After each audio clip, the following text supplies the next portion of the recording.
Good morning, friends, and all of you catching us live on this channel today. And I want to thank you. And I want to actually start with thanking each one of you for taking your time and tuning in for the Facebook live session with Dr. Smita Dipankar Chowdhury. And before we get even started, I want to wish you all, on behalf of JGI schools and also my personal behalf, that you have been doing good so far, staying safe and taking all the precautions. So continue to do this, because at the end of the day, the safe country begins with safe family, and safe family begins with safe individuals. So we all have to be safe so that we can keep our family, society, and the country safe. Now, with this, today I have an interesting conversation for the next 1 hour. And joining me for this conversation on a very, very important and a pressing topic of today is successful teens. And how do we handle them in a successful way can be one way of interpreting the topic.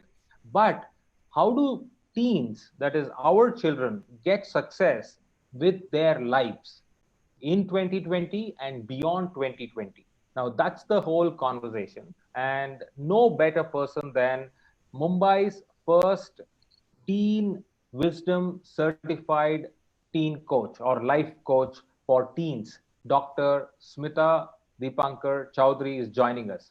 Good morning to you, Dr. Smita. Hi, good morning, Dr. Chandra, and good morning to everyone who's listening to here. Thank you very much for inviting me here today. And as Dr. Chandra mentioned, I'm really happy that you're all safe and healthy, and I bless you all. And I'm really grateful that we are all talking right now. Thank you so much. And on behalf of Jain Group of Institution Schools, we want to thank you for taking the time to actually come and talk to our parents. And we are a family of more than 5,000 students in this segment of Nagpur, Aurangabad, Hyderabad cluster. But as JGI, we are in the education industry or sector since 1990, and we have got more than 87 institutions across from cradle, that is kindergarten, to university levels. So that's our spread, and we operate around 7 states as of now, and a student strength of 60,000 students on an academic year basis. So that's a little bit about JGI for you. And today you will be joined by a lot of parents who are catching us live on Facebook, and they will have their questions, but not before you share your thoughts and your experiences with all of us. So I really want to waste no time but ask directly the question which has been on my mind ever since we shared this particular poster on our Facebook. I have heard of career coaching. I've heard of life success mantras for children, inspiration, motivation, and all that. But I have never heard of teen life coaching, right? Is there something like this? And one, what made you to get into or venture into this niche space? How did you actually hit upon this idea, and what made you to involve and indulge yourself in this space? Can you please tell us a little bit about it? Oh yeah, okay. I'll start with why me and why how did I get into it. Basically, just about a little bit of my background. I am a Malayali married to a Maharashtrian. My only aim in life, right from my seventh grade, that means as a teenager, since being a high achiever, I wanted to be a doctor, and my parents supported it. But what happened was, being an academic personality in those years, I was totally focused only on studies and not in any other extracurricular activities. And now looking back, I feel if I could have had the blend of doing all, then maybe things would have been different. But I'm really happy where I am. I've been practicing as an anesthesiologist for almost 18 plus years in Mumbai and Navi Mumbai. And things were fine. Very happily married, very busy with my career. My husband is also a radiologist, so very busy. We have a daughter, and things were fine till she entered teenage. So our bubbly, chirping, happy, high achiever daughter suddenly changed. She didn't change, basically. I felt she changed. So it was like, what happened? She became quiet, very reserved, couldn't focus on studies, a person who used to never cry, had tears in her eyes whenever you spoke to. So I didn't know, I felt maybe I was doing something wrong, but I had always had this thing that family comes first. So I had made it a point that after 2:30 I am back with her in school, back with her at home, being with her always, but still I felt I did something wrong. So I used to go back, read a lot of teenage books, attend sessions. I mean, those days it was very difficult to attend sessions, but I went on, and then I realized it's a common point with every teenager around. So somehow I went and became a go-to mom to many of her friends. I asked, maybe I just understood their nerves or their feelings, because I felt it like because seeing my child going through it. And that's how we started a teen club, where we had a lot of children, few of them coming. We used to meet once a month. They used to just share things, and everything stays in the group. So it was like crying, hugging, everything. We were there for each other. And somehow just it went on. And after a few years, when my daughter was in maybe 10th grade or so, I was looking for a life coach for my daughter specifically. So when I researched, I couldn't find anyone who was specifically teen focused. There were life coaches all around. I have life coaches, I have a lot of mentors whom I learned from, but a life coach specific for teenagers I couldn't. And then I logged into this website of Teen Wisdom, where I found my mentor, who's actually been a life coach for 20 years. She is a teen life coach for girls for 20 years. And she's shared with me that even I could get certified. And I said, okay, why not? And that's how I started. And when I finished my certification, I realized I was the first in Mumbai to be certified from Teen Wisdom. And it was a big privilege and a big responsibility on my side. And that's how I became a life coach for teenagers. And now to your question of, is there something called as life coaching? That was a question I was asking myself for last maybe a year or two back, before I got my certification. Basically, just if you could just think, if your child has any conflict or any issues in studies, where do you go? Obviously you take tuitions, extra classes, and all those things. But what happens during teenage is that lack of self-esteem, relationship issues. They are going through a lot of hormonal issues, a lot of stress levels. And if you remember, I mean, as teens, if as parents, if we look into it, as teens we didn't have such a complicated life. We had things to do, but the technology and exposure was not there. So there were all mixed messages coming into the teenagers. So they need a direction. So where do you go for someone who has low self-esteem, a teenager who looks very happy from the outside but has a low self-esteem inside? There is a relationship which is very rosy with their parents outside, but in the house there are constant conflicts, or maybe there is just, parents are not allowed to enter their rooms. Teenagers don't like it. I have teenagers who ask their parents to knock in their before entering their rooms. So if that is a relationship that's happening, so there is somewhere where you need a life coach who works on these issues, creates a bridge between the parent and the teen so that they understand each other. And that's what a life coach does. So you didn't have someone, but now you have me. Uh, but there are many people and life coaches who actually work with teenagers, but it's not specific. I work specifically only and only with teens. All right. So, ladies and gentlemen, there you see the Mumbai's first certified teen life coach, Dr. Smita, and not just a teen coach, but she's also an anesthesiologist and also wellness consultant. Now, Dr. Smita, what I've understood, what I've heard you so far, if I've understood it right, is you are talking about teen life coaching is focusing primarily on three pillars. Pillar number one being self-esteem in children, in that very, very delicate teenage of the child. Second is relationship issues with either friends or even family members. That's another thing. And third is how all these emotional and socio psychological issues affect the academic performance of the child, right? And academic performance per se, not necessarily the subject marks, but the overall approach to studies and the academic life of the child. So that's what I understood so far. But I think for the benefit of all of us and also parents who are watching you today, I want you to spend some time on elaborate on these three things in a greater detail. Okay, so basically, if I have to talk, when you're talking about life, self-esteem, your relationships, and academic interest, as parents, I would like you all to understand this. The first thing that you see in a teenager is not lack of self-esteem or a lack of relationship issues. The first thing that is a warning sign that you see is a drop in academic interest. That's what I've seen in most of the teenagers. So that comes as the outer core, outer shell of the personality. Then comes issues with relationships, and when you go deep inside into the core, you actually realize it's the self-esteem that's bothering the child.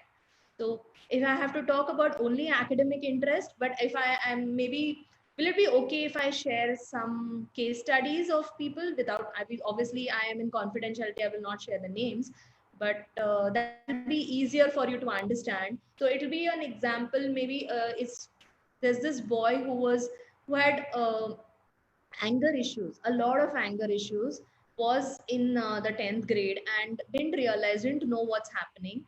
Constant fights with parents, the grades were going down drastically, a very good child, and was being bullied, and all the issues were happening. We didn't realize what was happening with the child. A very bubbly, if you look at him out from outside, he's very calm, composed, very playful, but on the inside it was different.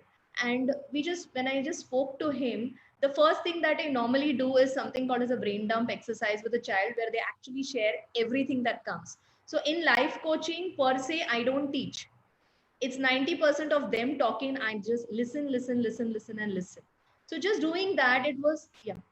I want to interrupt you there. You told two interesting words, one being brain dump, and two, you don't talk, but you let them talk. But my question out of curiosity, the normal complaint which I keep hearing, or not a complaint, but per se kind of feedback which I keep hearing from parents, is the teenager, my child, my daughter, my son, do not even talk to me. So you say, I don't talk, but I tell them to talk. How does this work? So talk to us about brain dump, and how do you get them to open up, because I'm sure parents who are watching are interested to learn those techniques. Yeah.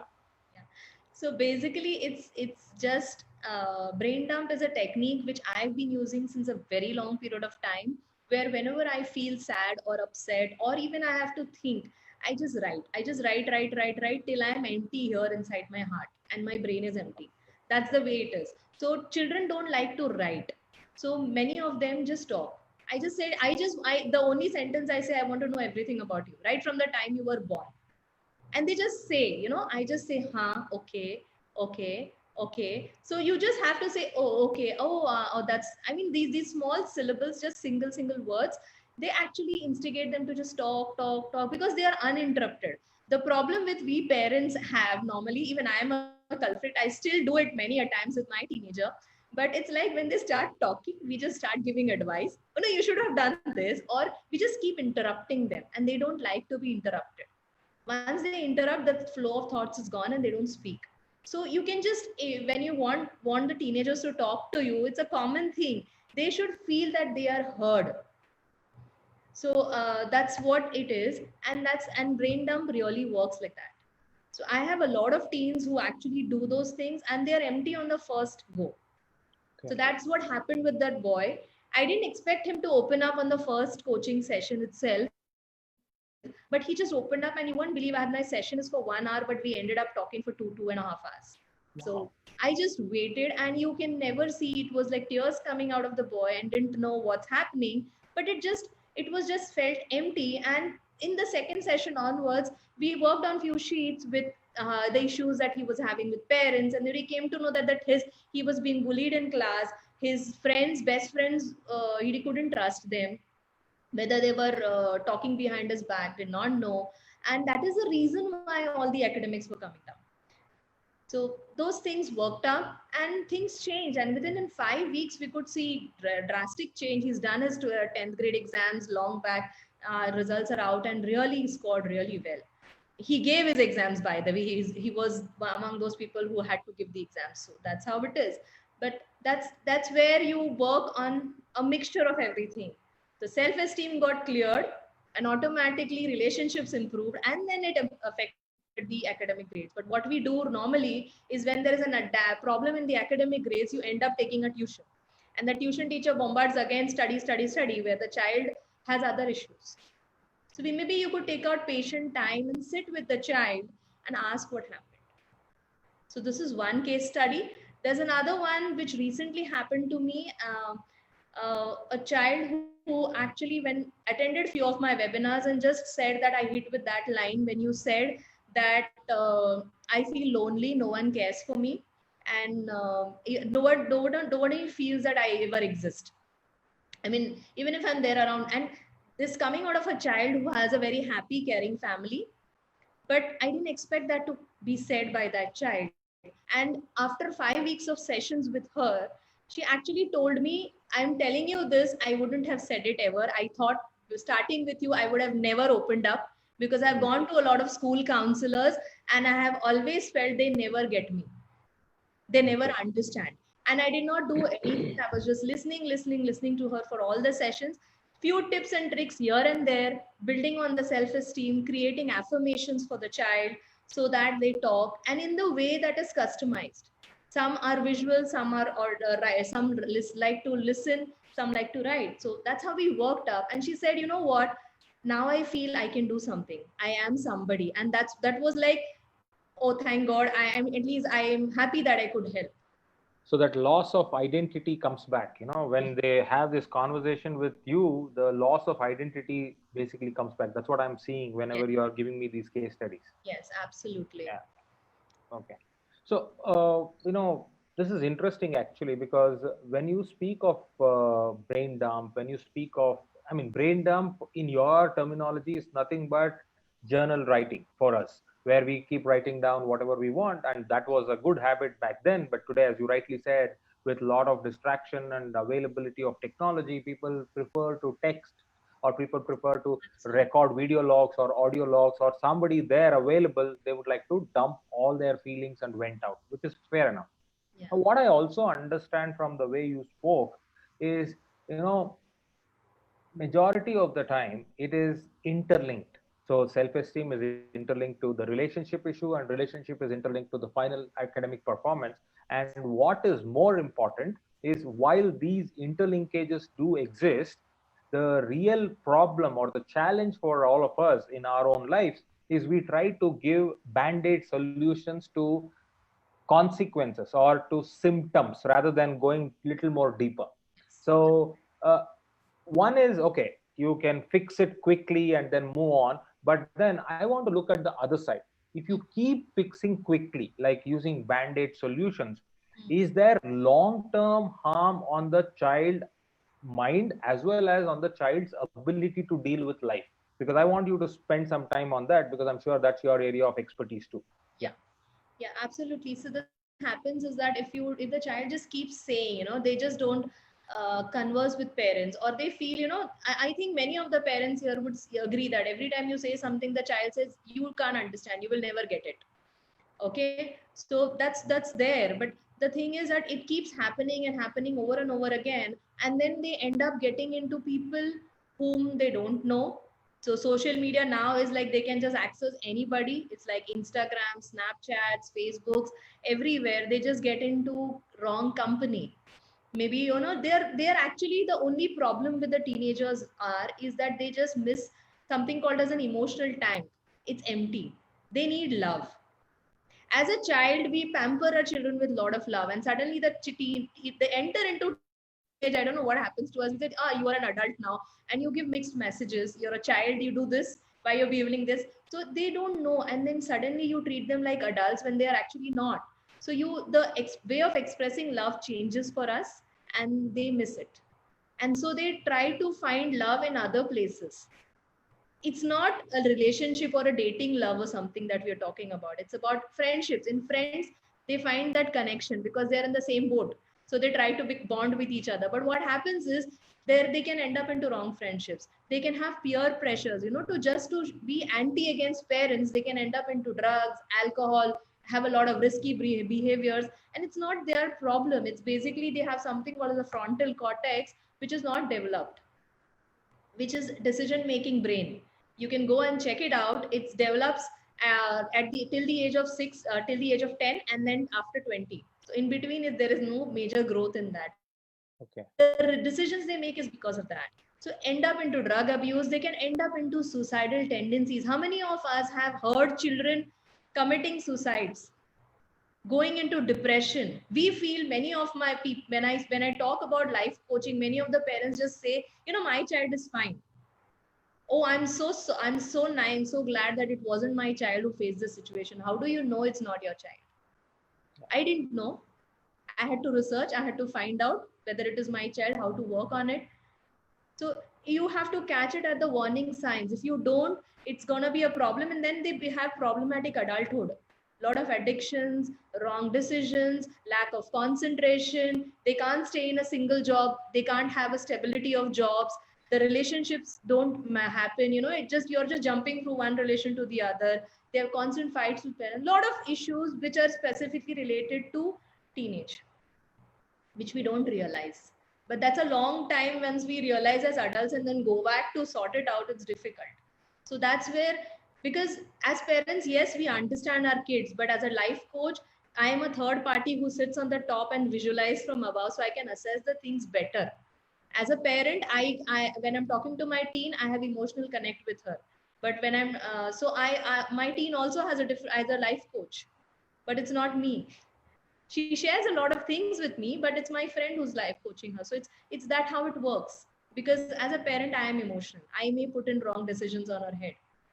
So it's better, I urge that you start early and understand it.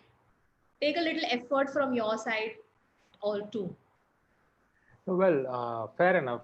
Very, very nicely put. What I understand here is that critical space of teenage for children is neither they are in the childhood or they are in the adulthood. So they are in between, and which we oftentimes fail to recognize and realize as adults, as parents. So for some things which are convenient to us, we want them to be children still, where we will be in the driver's seat of deciding for them. And for certain things where we think it is too menial or it is too monotonous for us, we'll say, okay, now that you are an adult, you go ahead and start executing that. And I think that confusion or inconsistency in and be parents behavior is what pushing the children to that kind of a space where they don't know what to do. And you brought the biological context over there. The frontal cortex does not get developed fully, and that's where the situation of decision making is not very robust. Yes. Now, the other thing I also picked up from your conversation is you said that we need to start early. We need to start early, and we need to pick up those early warning signs. May not be red flags, but there are slight and delicate things. So, for the benefit of the parents, I'm sure parents are getting ready with their questions, and I want to urge all of you viewers, if you have any specific question to be asked to Dr. Smita, please put it on the comments column. I'm going to pick them up and then share with her, and let us see if we can get some solutions during this interaction. But to start off the questioning, I want to ask you, are there any tips for parents which they can pick up to say that, okay, these are the warning signs which I need to be careful about or cautious about? Can you tell us at least one or two? Yeah, basically, warning signs is suddenly if your happy teen becomes lonely, they don't want to talk to anybody, very silent, or becoming very aggressive. Okay. They are upset at very small things, and maybe anger bouts. Okay. There's somewhere that is something is troubling them deep inside. They may not share it openly. If you ask them, they may not. You just need to pat their shoulder or just sit with them and just chat and chat and chat, and then during the chat conversation it just comes out. So it's like, parents, we need to take out unlimited time for our teenagers. So when you sit, it's like when you're sitting and chatting with your old buddies. It's like you sit and you never know the time goes away. That's the same thing that happens. I many a times I just sit with my teen and we start with some stupid conversation, but it ends up into she sharing everything with me and I sharing it. And one more thing is, as a parent, you need to be totally transparent with your teenager. Don't hide things from them. Share your feelings, share your vulnerabilities, share what's happening with you in your life, so they know that they are in the same boat just like you. And if you're true and open to your teenager, they understand by feelings. The teenagers language of understanding is feelings. They don't hear words, they assess feelings, they understand and speak feelings. All right. So if your happy teenager becomes lonely, or if there are anger bouts, or if there is something which is not normal, because as parents, we all have this great gift of sixth sense. You can actually pick up certain things which are not very normal around you, whether it is your spouse or whether it is your children or even relatives who come in, who go out. You can pick that up. So keep your antenna up and look for these signals, and that's very, very important. And another important part which you shared is we need to also be equally transparent. Okay, whatever is relevant to them, especially feelings, you got to be open and transparent, because you cannot expect it to be a one-way traffic. It has to be a two-way traffic where you give them and they give you what they have, and together you make it an invested relationship. So that's the whole idea, because I am invested with my child, I am invested in this relationship, and that's when I have the moral and the ethical right to also get back that investment from the child, and that expectation is set. Right. Now, I want to talk about a little detour here, because my audience today is both parents who are having their own children, but also professionals. Some of them are even teachers. Now, that makes it a double whammy, because not just their children, they will also be dealing with a lot of children in their classrooms. Now, I want you to speak a little about what role a teacher can play in a classroom, because as the saying goes, home is the first school and school is the second home. Parents are the first teachers and teachers are the next parents. So I want you to talk about what role a teacher can play in making sure that the child has a great life, childhood and teenage especially. So a little bit about that, Dr. Smita. Okay, so basically for teachers, many a times when in our generations, when I was a kid, I was a teenager, negative motivation always worked. But here it doesn't. With a teen, this generation, they will just shut down. If you just tell them you are useless, you're worthless, you will not, you will fail in this, they'll shut down and not do it again. They will start hating the subject. I had my daughter who hated trigonometry, quadratic equations, not trigonometry, quadratic equations or algebra, just because she was being teased and I didn't realize. And in the 11th grade, she just did it and she did not know the word algebra and she scored well. So it's the teachers, you need to be very clear on what you're talking to the teen. If a child is a problematic child and troubling the class always and mischievous, that's a child that you should note on. Remember, there's something gone and wrong in this child. Be careful. And maybe I could just give a tip to the teachers. If I mean, this is a little bit of an extra effort you can do if you really genuinely care for your kids. There are two books. One is Personality Plus and one is Five Love Languages. So Personality Plus. Go a little slow there. The titles of the book, can you repeat it one more time? Personality Plus. Personality Plus, okay. Yeah. By Florence Littore. It's a very old book. And there's something called as Five Love Languages for Teenagers or for kids. There are two books. If you can just do this homework of assessing every child according to the personality and their love language, you treat the child in that way. It's a little bit of extra effort, but you will be the most favorite teacher that the child will ever have, and they will cherish you. So that's really important, because treat them as individuals, treat them, respect them, and don't shun on them. Because the moment you shun a teenager, they feel they are worthless, because they put you, just as you said, teacher is the next parent, they put you at a pedestal. And if you talk bad about them, if you consider them worthless, they feel, yes, the teacher considers me worthless, my parent considers me worthless, so I am worthless. And that stays in their unconscious mind for years together, and it affects their future. So that's true. As you rightly said, and first of all, thank you so much for recommending those two books. I'm sure both parents and teachers will latch on to those two books, because that's the need, right? Sorry? It saved my life. It saved my life. That's coming out of experience and personal, whole experiment. So the idea here is, one, as parents and teachers, we need to pick up those two books and go that extra mile. But more importantly, when I start as an adult, as an matured, independent adult, if I start talking the language of my teen, then wonders start to happen, because they feel great to be around you. And that's the beginning of the change to come in.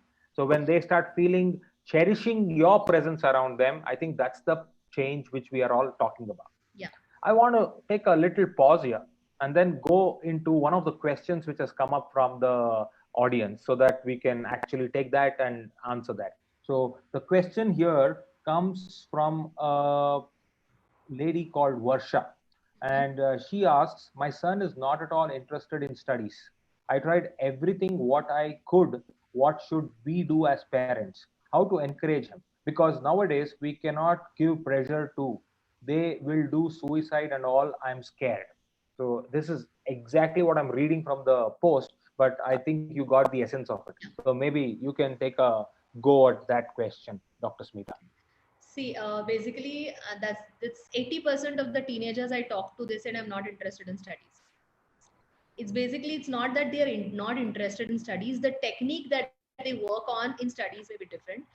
And if you have tried different techniques and working, now just tell him, okay, you're not interested in studies, just for a time, let's take a break. And since it's a lockdown time, I think we all have, this is something come as a blessing where we could actually get back and bond with our teenagers. Sit with them and talk about your life, talk about their life, what future they want to have, picturize it for them, visualize it for them, and that may open up scenarios where they will come up with why he doesn't want to study. Is he interested in something else? Are you focusing on a different subject?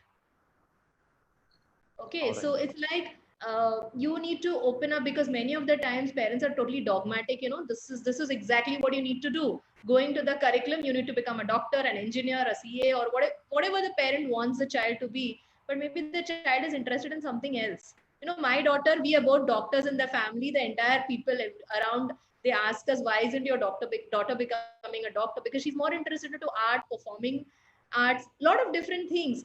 But we could have the chance to give her a choice, because we sat with her, had conversations. Yes, there were days when we pressurized her too, but we could see it in her results then.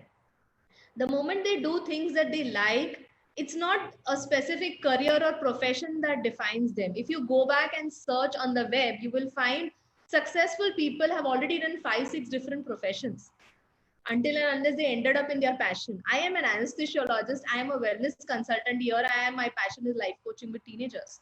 What does it have to do with my education? It's something that you feel happy from inside. So first thing is, go back, Varsha, and work with your son, with his relationship with you. Become that old mom and child relationship. Then maybe you can think, and he will come and share with you what exactly he wants to, because there must be some scare factor saying that. And one more thing, don't ever worry about a child committing suicide or depression. Most 90% of the time the teenagers just show it off so that they can scare their parents. So tell him, always use this sentence, always, you know, come what may, I believe in my upbringing and I know you will do the best. So that gives you a trust that your upbringing was right, and the teenager will never ever do suicide or anything wrong. If you utter the word that triggers in their mind, you can just say, I believe in you, I believe in my upbringing, whatever you will do is right, and I know you will be successful in life in whatever field you do. So that's an affirmation for yourself. I keep doing it for myself. So I know, because more than you, I have heard about cases of suicides and depressions and issues. I'm reading it day in and day out with teenagers. It should scare me like crazy. So I'm using that. So first, you believe in your upbringing, believe in yourself, believe in your teenager, and trust him 200%. Nothing is going to happen. He will not commit suicide. He will not go into depression. Well, that is a lot of positivity there and a lot of confidence there. And thank you very much for that affirmation. Now, I hope, Madam Varsha, you got an answer, but I want to thank you for taking the courage to put that, because I know it takes a lot of courage to actually talk about your challenge, especially when it comes to this issue in front of unknown people. And you have taken the courage to put it on the chat or the comments window. I really appreciate you for that. And I want to thank you once again for sharing that piece of your life with us. Now, Dr. Smita, the question is for you now. What I am able to get a feeling is there are these issues which are different to different children. Now, no two children are similar. We all know it. Every child is unique. But when it comes to these, there is lot of variation from every child to every child, and the word is customization. Yes. But I also understand that there has to be a method to this madness, because you cannot keep customizing things, because you need to have a framework, if I may use the word framework. Now, I want you to talk a little about when you deal with teenagers or parents, you must have put in some programs together, like some frameworks as to maybe with children or with adults, or first of all, do you even engage with parents? I don't know. So can you talk about the offerings, the programs, what you have in terms of a framework? Because I'm sure many people, the idea of this session is they can understand the iceberg, but then the iceberg is only the tip of the iceberg in this, but then they have to go deep beneath, and that can happen only when they know the offerings and the programs you have. So talk us a little bit about the kind of programs you offer for people and parents in general. Okay, so basically, Dr. Chandra, I do live coaching. Specifically, it's one-on-one sessions with the parents, with the teenagers. So I have a coaching session and live coaching sessions. So one-on-one coaching sessions. Group coaching is where I engage with teenagers on a weekly basis. There are some video lessons. We just talk about self-identity principles. Yesterday we had a session when we actually worked on their personalities, and they were very happy to know what kind of people they are. So, and they were making fun. Oh, my mom is like that. That's why I hear this. She's saying it to me, so they could understand those things. So it's more of a 5-week interactive session where I work with them once a week. I upload few fun activities for them. They do it online through the website, and we work on that. And for specific needs, or sometimes many of them are coaching with me one on one also. And if you feel that if the teenager doesn't have any major issues, but one point of area, it's academics or relationship or anything, there's a 5-week program which I offer. It's one on one session with me once a week, and obviously it's very customized, so based on the needs of the teenager. And I cover up one area specifically, which is a need for the teenager. And I offer a complimentary intake session with the parent for almost 1.5 hours, where we discuss everything about the child and what are the common goals we work on. And then there is an advanced program where it's a 15-week program, which actually works in a lot of transformation, because I'm working on the wholesome area of the child. And obviously, just like the first one, they have a post parent intake session too, and one-on-one sessions. And along with that, I work with mindset coaching. I work with wellness also, since I'm a wellness Wellness coach. advisor. I do that. Law of attraction coaching is done. A lot of different areas and scenarios. And also, I offer 2 complimentary parent review sessions during the phase of 15 weeks. So it's like, 6th and 15th week. So I sit with the parents and say, this is where we started. Here it is what's happened. We work on that. Then we work on a common review and go back again. So that's how we work. And many of the times, most of the teenagers like to start with me is because we sign a confidentiality agreement where whatever they share with me doesn't go to their parents. Okay, so they're happy. The first thing is, okay, fine, you'll not share anything with my parents, so I'm okay with it. But understand, parents, many of the parents don't want to send their child because they feel the family secrets will be out or something like that. Nothing happens because it's confidential. And after 5 to 10 sessions, the teenager actually says, yes, you can share everything with my parents. And now they become transparent. So it's like, for me, I know they're anyways going to tell everything to their parents. I don't need to tell it to them. So end of the session at 15 weeks is total transparency between me, the teenager, and the parent. So it's an open book for everyone. That's how happens with the ending of the session. So these are 3 offerings. Okay. And for parents specifically, since I have got a lot of demands, I normally don't work with parents, but I am starting a support group or a support community and a subscription-based program from the 2nd of August, first and third Sunday, where I will be talking to parents for 2 hours. Okay. So maybe if you're interested, they can also connect with that. But that will be only group sessions, not one-on-one with parents. It's just supporting, being part of a community, share your problems, and we work as a community and feel together. So what I understand is you have basically 3 offerings. One is your group counseling sessions for teenagers. Now, when you say group, what is the number of students who will be a part of the group? Just for an idea. It's 10 to 15 people. Okay. But yeah, not more, because it doesn't work well with that. But still, it depends on the group synergy, because my aim here in the group sessions, because in the teen clubs we have this, is the teenager feels that they are not the only person in the boat. Yeah. Everybody has same issues just like me, so my life is not hell. So they can find somebody to relate to and be a Yes. part of it. Okay. So that's group coaching where you have around maximum 10 to 15 teenagers and they'll be coming together and they will be doing it with you once a week or whatever. Yeah. Now the other one is the 5-week basic program, which is one-on-one, where Yes. you will be hand holding the teenager and trying to sort out their issues and challenges.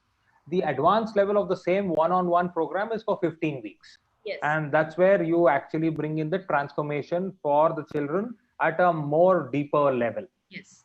Right. So this is what it is. Now you also said about one other program which you're starting, I think 2nd of August, which is for parents. So Yes. it's kind of a group counseling or a group session for parents. That's what I understand, right? Yes. Okay, great. Now, how do people reach out to you if they want to kind of sign up to this program or anything? Is there a website? Is there a link which I can share so that There many is parents can reach out to you? Just a second. Can I type it in the chat window so you get it? Yeah, sure. Please. I can share it on the thing to people.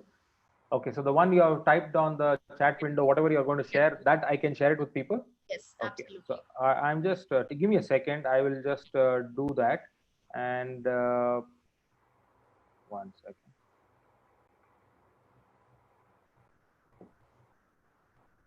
So while we actually share this link and help people to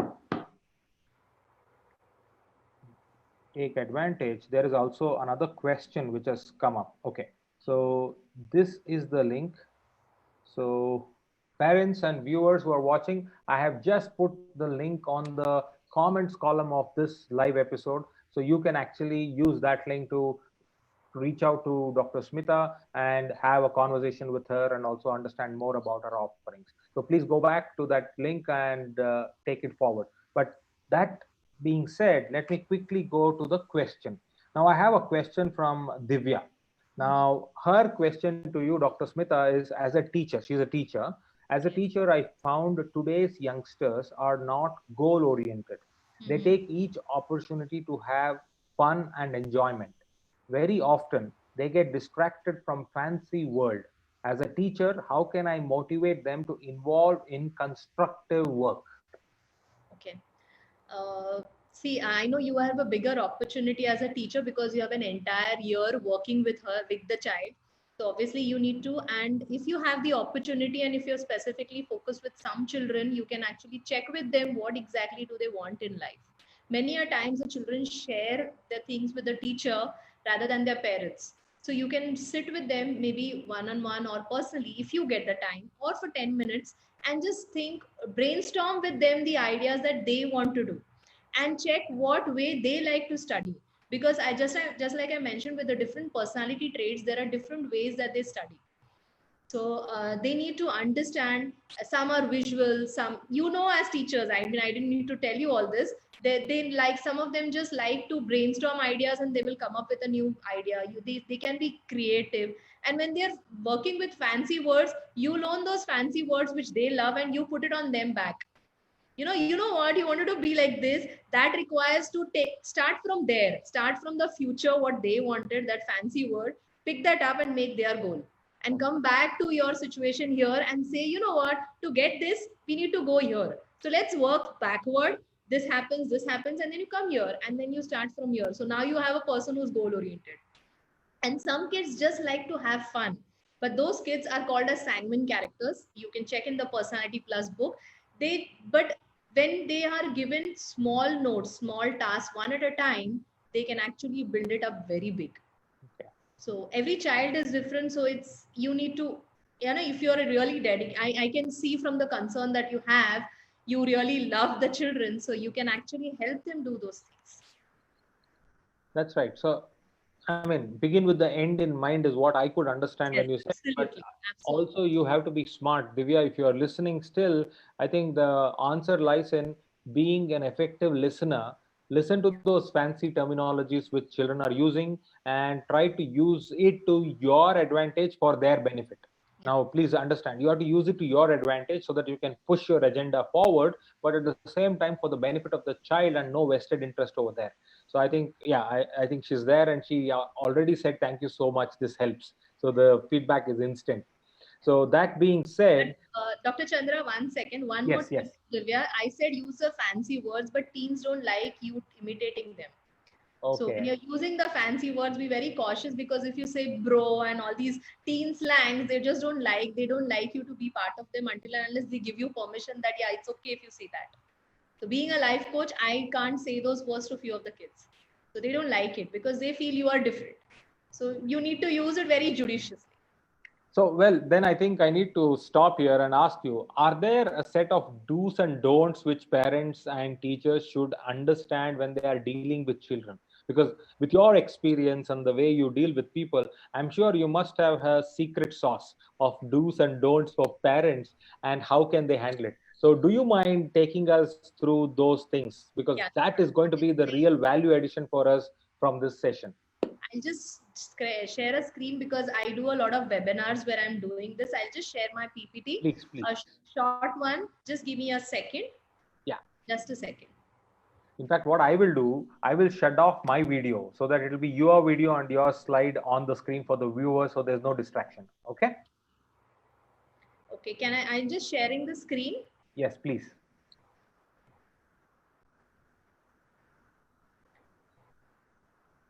So this all you all know, so I'm just running it through.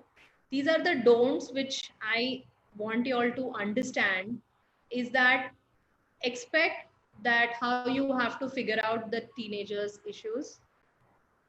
You need to understand that they need homeworks. Don't expect that they will do their homework on their own. So you just don't scream at, do your homework, do this, do that, do that.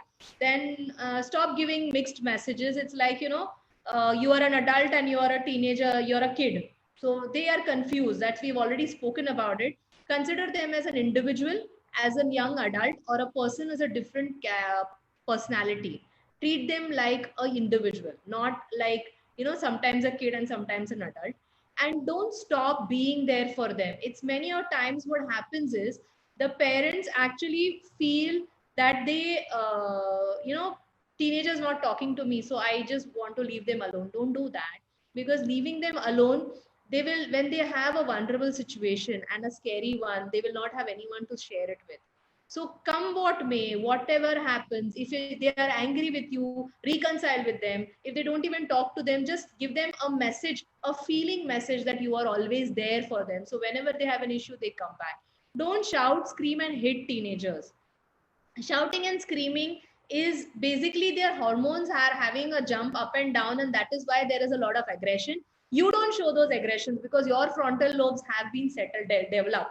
So it's better that you just, keep calm and just put yourself in that scenario. If you were in that scenario and somebody kept shouting and screaming at you and hitting you, wouldn't you retaliate? That's exactly what your teen is doing. If it happens to you at work, what is going to happen? So it's the same way. So remember, don't do that. And don't say, oh, I'm so glad it wasn't my child. It's like if there is an accident, a teenager does anything risky or anything, don't just say, oh, thank God it's not my child. You never know when it can be. Cancel, everything's fine. Don't ridicule, ever make fun of them.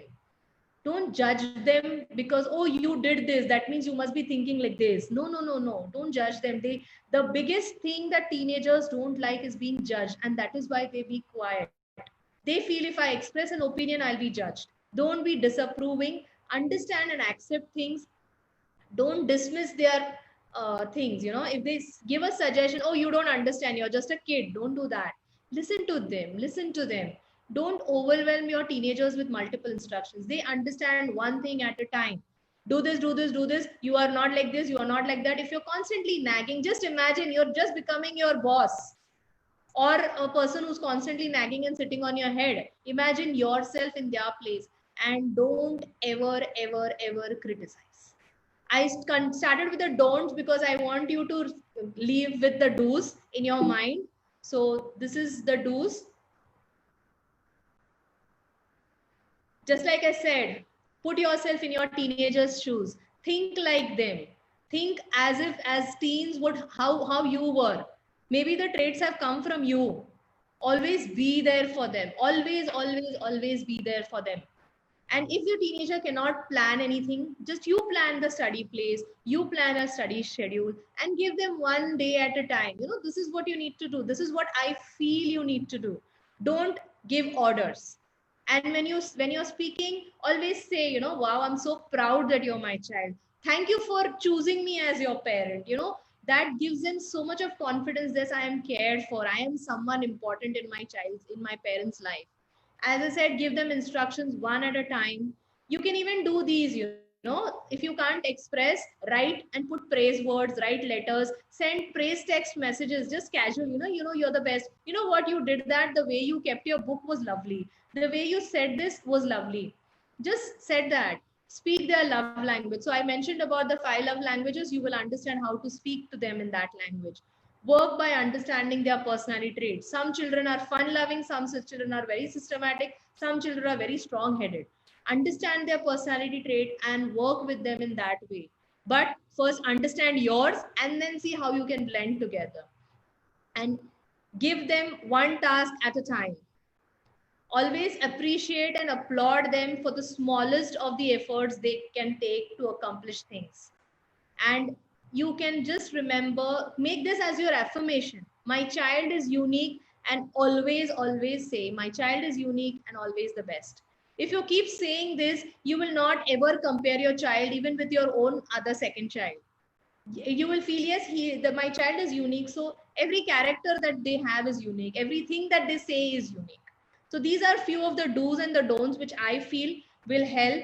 And that is how you can actually have a successful teenager, super successful teen, just by simplifying teenage. And that's exactly what we're looking for the year after 2020, because thank god with the pandemic we are all with our kids and we have more time to understand them, to work with them and work as a family towards a family goal. That's it from my side. Thank you so much. Thank you. Really helpful. Especially, I like the idea of putting the don'ts first so that you can actually leave the audience with do's. Because normally, I've always seen the other way where the don'ts come later and do's start off the discussion or the conversation.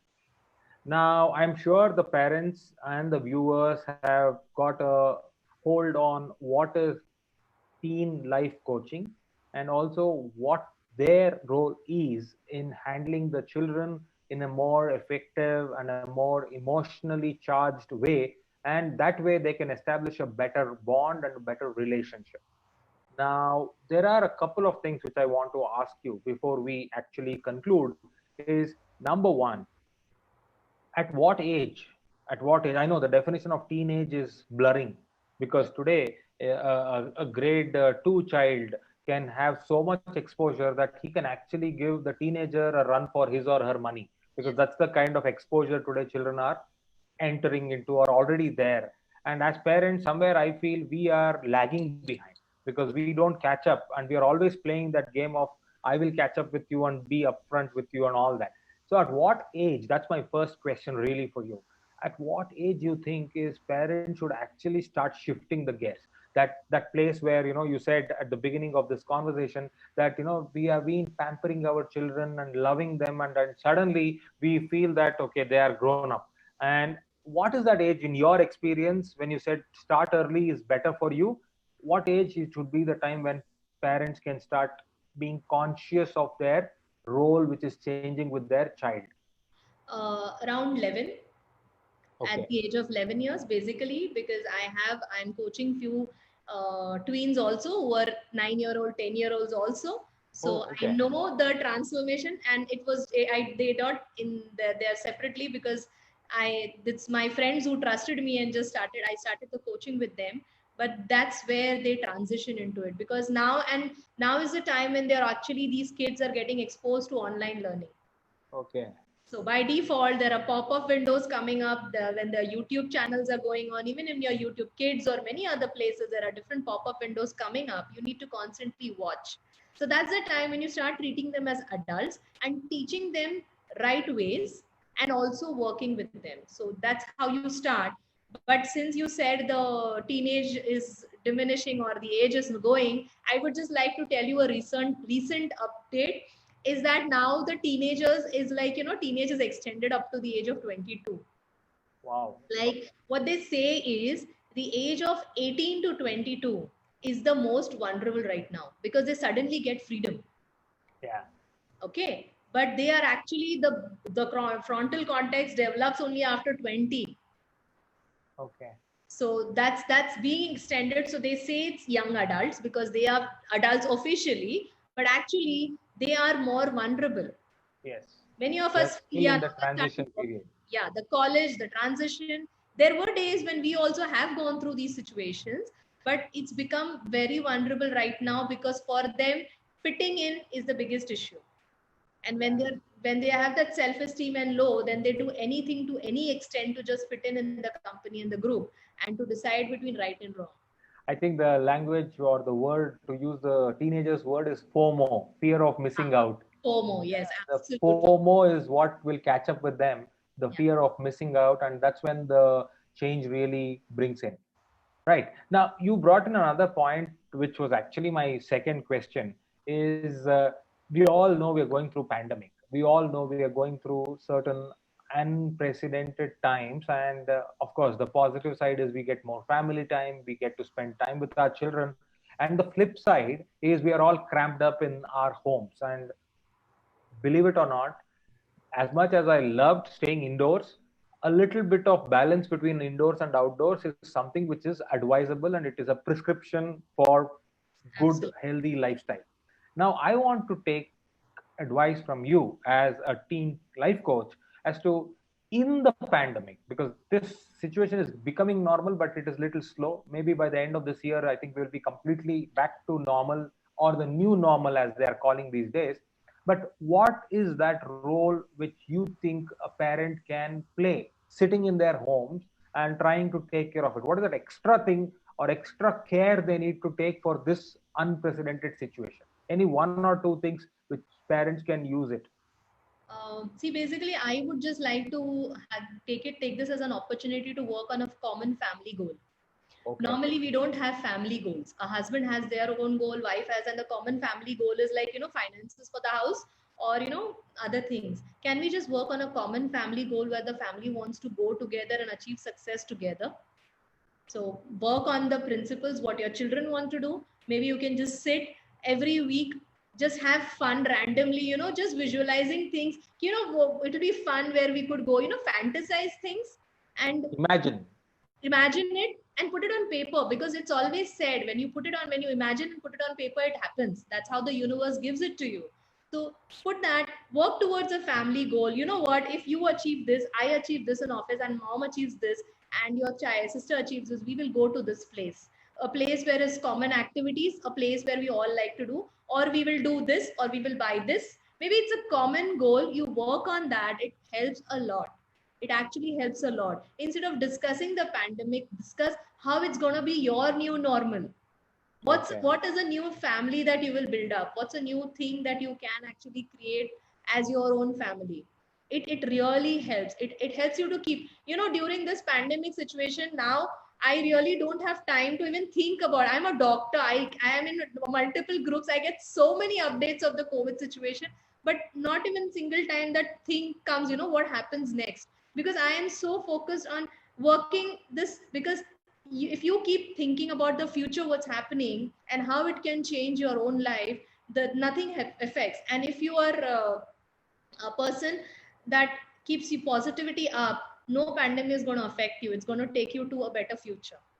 So that's a common goal you need to work on. Common The family child goal. believes in you. If the parent, as a parent, you are positive and working towards strong goals, and they know Mhm. that you're working towards it, they will work. You get a goal oriented child at home. Yeah, that's interesting. A common family goal, which results in a goal oriented child at your home, and also an opportunity for all of us to come together and align ourselves. And this is a better chance and an opportunity, because if we keep hearing this again, and I think I have started to believe it, it's like the God or some supreme power has pressed the pause button for everybody's lives, Yes. right? All of us have got another chance to reflect and to re-strategize or reorient ourselves and then create a new reality for us. So let's make the most of it. I think that's a very, very valid suggestion, Dr. Smita, a common family goal. Yeah, and one Now, more tip I would like to give is, I know it's foolish. My daughter laughs on it. I watch Disney movies a lot. okay. Believe in Walt Disney's line when he said that if you want your child to become successful and creative, let them watch cartoons and fairy tales. You know what? You won't believe every Disney movie comes with a message that is best for us as adults. So Yeah. I watch a lot of Disney movies with the children. I know the teenagers may or may not like it, but it's something that I sit and connect with. So that's how I watch movies with with the teens. I go out and watch, and they have their likings. So when you get a message, it's something that works. So maybe a common goal can be watch common movies. Watch movies which are more positive, which gives you a belief and visualization that it can happen. So maybe that is my takeaway from the session, because I have never watched any Disney movie or any animated movies. In fact, I vaguely remember the one movie which I was forced to watch was The Lion King. Okay. So I had no choice. I was in this friend's place, caught up, and they all decided. And that was complete democracy, where they all ruled it out and said, nothing doing. 7 of us are here. 6 of us want to watch it. You do not want to watch. You have two options. One, close your eyes, or two, open your eyes. That's it. You're not even going out of this house.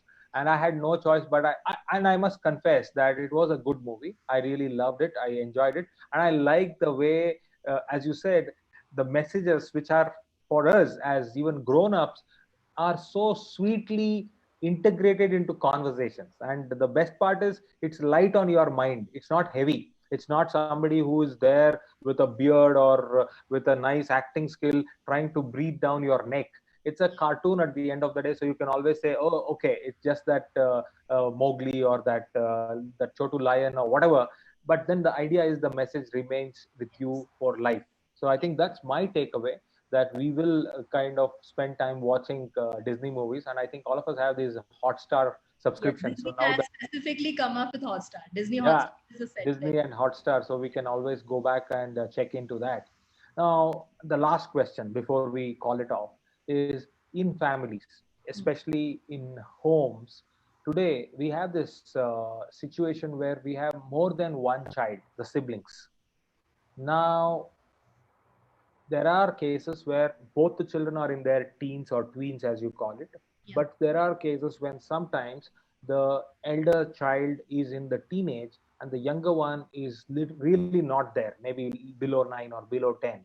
But then the problem is of influence. When the Yeah. teenager behaves in a particular manner, that kind of rubs off on the younger one, and it's a signal for the younger one saying, okay, when I grow up, I'm going to do this, because it's really okay to do it and get away in this house because parents are okay with my elder brother or sister doing it. Now, I want to understand from you as a teen life coach as to what can we do when we have siblings at home, and how do we deal this, because I'm sure this needs a different approach and a different formula. So I need your inputs and insights on that. Yeah, you said that the teen says it's okay when I grow up. It's not the situation now here. It's I have parents who say that, even right now they say, if you allow my sister to do that, why can't I do it? Oh, If okay. she stays out late, if she goes out to friends' parties, why So can't I I am outdated. They are out. They are updated. Yeah. so basically, it's I know it's a very tricky situation, because personally I don't have a second child, so I don't have much experience with on my personal level. But what I have learned is, if you can equip your elder teen to maybe connect to the child as a second mother, the younger sibling, and see, listen, whatever you do, they're following you. But that has to be put in a very subtle way, in such a way that they realize ki, yes, if I do anything wrong, this child is gonna I'm putting my younger sibling's life in jeopardy. Okay. So lead by example kind Lead of a by philosophy. example, because that's exactly what I did. The day I came to know, my mother-in-law once told me, when you go out, your daughter behaves exactly like you. That's the day I just hit me so straight that I said, okay, from now on I need to lead by example. So I was so cautious with the way I work, with the way I do, and exactly that. So you need to put in, and my opinion will be that lot of the times they always feel that there's a common thing, every child feels the parent favors the other more. So you will have to, it's a juggling thing, but preferably your teenager is into a more vulnerable situation, so put in a lot of love to that, and let the love and emotional tank expand, overflow from your teenager's heart, and it goes to the younger sibling. So it's like, they are a bond, and the child has to follow, the teenager has to lead by example. Yeah. I know it's very tricky. It's very, very difficult situation. I know, but maybe these few tips could help. I cannot, say anything more with whatever experience I have gained working with teens, because I have a recent example where it's happened, where they are like, they used to fight a lot. And suddenly now, when I had a session with the parent review, they said the bond has become exceptionally good. I don't know what happened. So it was, I put in the elder teen the responsibility that you are there for your child. So whatever you're going through teenage, make it a point that your sibling doesn't go through that phase. No, that's interesting. I mean, you actually have said it all. You say that I have not got anything more to tell, but actually speaking, you said it all. That's a very practical approach, and I'm sure viewers and parents and teachers today who have joined us, almost 100 people or more, have watched us live on different Facebook pages, and I'm sure they all have got tremendous value taking back from this conversation, be it the two books which you recommended, be it the tip of trying to do the things which you put on your slide, or the don'ts, or even the last tip which I personally cherish, that go back and watch Disney movies. You have said it all, and I really want to thank you for that. And I'm sure parents who have actually asked questions, you got answers. Dr. Smita has been patient enough, kind enough to share her experiences with people, and of course upholding her confidentiality clause with a lot of her clients and customers, but still she's able to deliver value to us. And once again, I want to draw your attention, I know that 1 hour is too less, but if you would like to engage with them, engage with her on a more deeper level, please connect with her on that link, and I'm sure she will be more than happy to have a conversation with you. I think the questions are not stopping. There are a little more questions which have come up, and I think I need to actually ask those two questions to be fair to them. One, okay, so one compliment to you, Dr. Smita. This is Dr. Madhuri Patil, and she says, best discussion I have attended on teenagers' life so Thank, far. thank you very much. Thank you, Dr. Madhuri Patil. And I think the question here, where did that question go? The comments are so many that I actually missed the question. Oh, there are a lot of compliments, brilliant conversation, amazing, wonderful session. The question: do both girls and boys have the same changes or symptoms when they get into teens? This is from one Miss Rajeshwari Gupta. So, do both boys and girls, that is gender, have the same changes or symptoms when they get into their teens? Do you like to Uh, answer that? no, basically there are different things because the hormones work differently.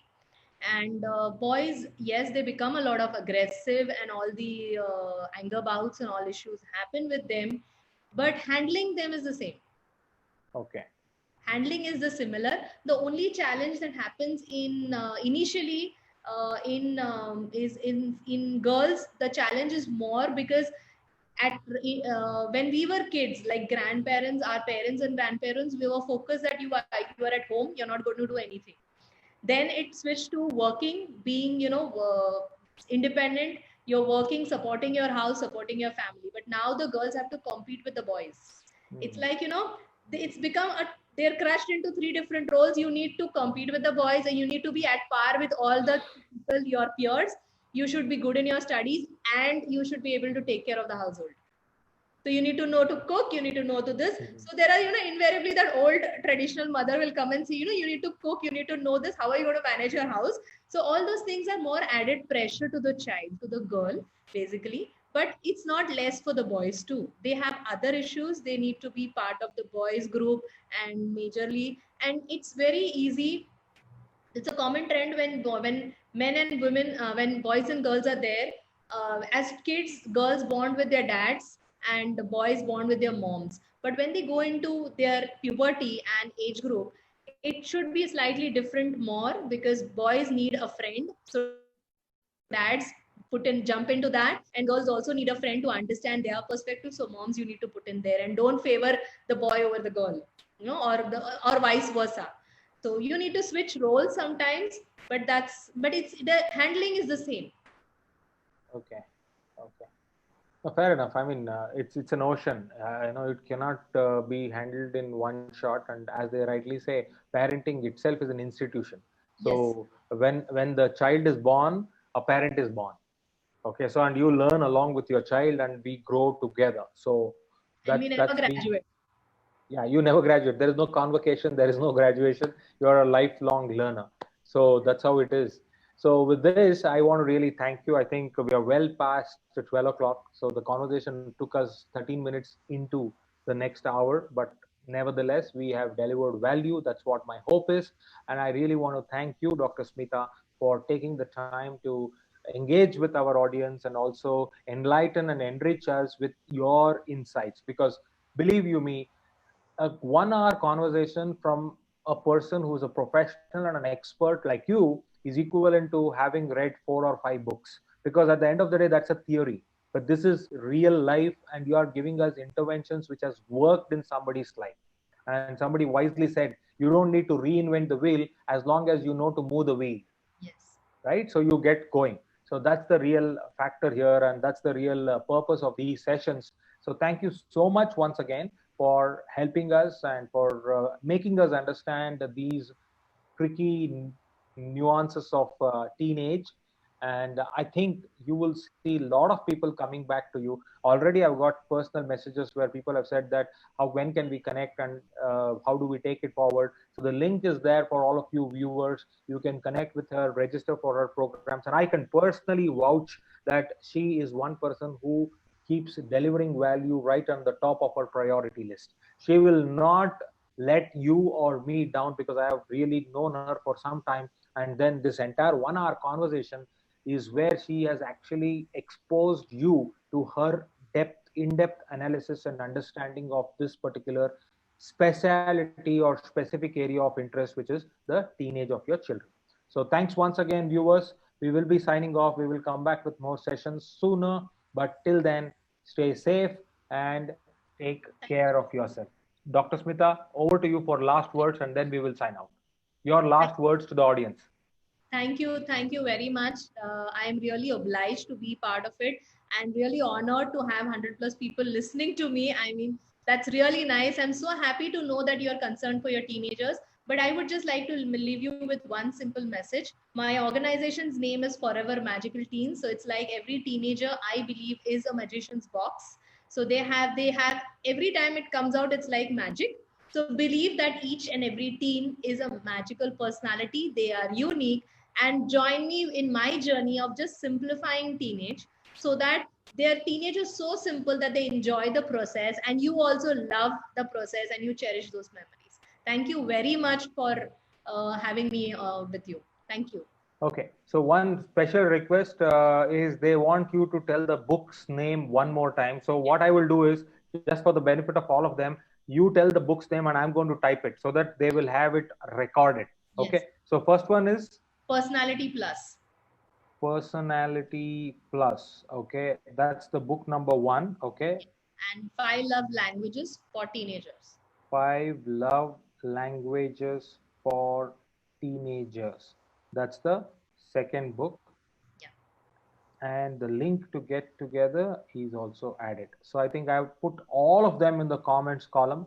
Those are the 2 books to your parents and viewers, and the link to connect with her. So some of you have asked me again, how do we connect with her? And that's the link you can connect with. So with this, I want to thank once again all of you. Take care and enjoy the remaining part of this Sunday.